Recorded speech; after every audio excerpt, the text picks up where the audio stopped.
দর্শক আসসালামু আলাইকুম। Neymar, Casemiro, Richarlison, little magician কুতিনোর অভাবে ভুগছে টিম ব্রাজিল। এদের গুরুত্ব কতটা ব্রাজিল দলে, চলুন এ বিষয়ে আলোচনা করব আজকের এই ভিডিওতে। সাম্প্রতিক সময় ব্রাজিল এক দুরবস্থার ভিতরে রয়েছে।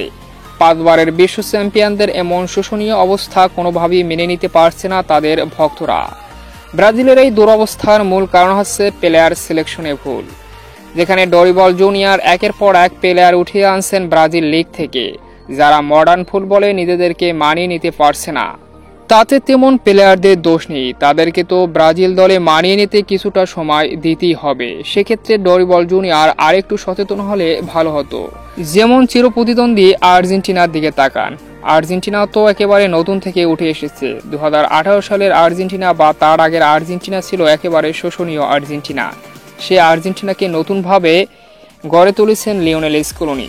হয়তোবা তিনি অনেক সময় পেয়েছেন, কিন্তু তার দল গঠন করা বা তার প্রক্রিয়াটা ছিল খুবই উদাহরণ সৃষ্টি করার মতো। বর্তমানে আর্জেন্টিনা এখন বিশ্ব চ্যাম্পিয়ন এবং বিশ্বের ভিতর রাজত্ব করছে ফুটবলে। ঠিক ব্রাজিলও সেই প্রক্রিয়ায় কাজটি করলে হয়তোবা তারাও সাকসেসফুল হতো, তাদের এরকমের দুরবস্থার ভিতরে পড়তে হতো না।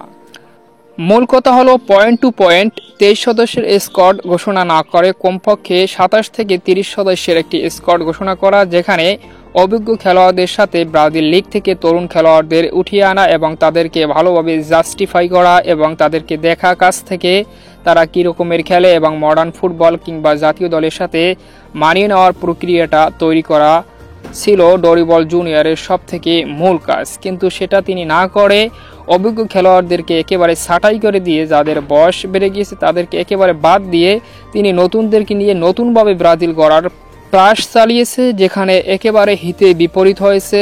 এখন নিজের চেহারা ধরে রাখতেই দুরবস্থা ডরিবল জুনিয়রে। নিজের চেহারা সামলাবেন নাকি ব্রাজিলকে সামলাবেন, সেটাই এখন বড় প্রশ্ন।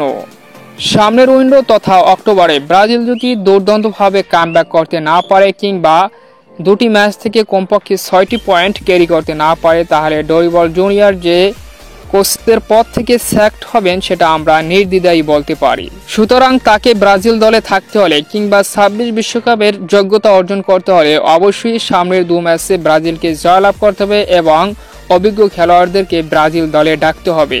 তা না হলে ব্রাজিল আবারও বাজে পারফরমেন্স করবে, সেটা ব্রাজিলের তরুণ খেলোয়াড়দের পারফরমেন্স দেখে আমরা বলতে পারি। সেক্ষেত্রে ব্রাজিলকে আবারও বাঁচাতে পারে সেই Neymar, Richarlison, Gabriel Martinelli, midfielder Casemiro এবং লিটল ম্যাজিশিয়ান সেই কুতিনোর মতো অভিজ্ঞ খেলোয়াড়রা। তারা ব্রাজিল দলে ফিরলে অবশ্যই ব্রাজিল ফর্মে ফিরবে। হয়তোবা সেই সেরা ছন্দে ফিরবে না, তবে ব্রাজিল এই ছোট দলগুলোর বিপক্ষে যে হেরে যাচ্ছে সেটা আর হবে না ব্রাজিলের।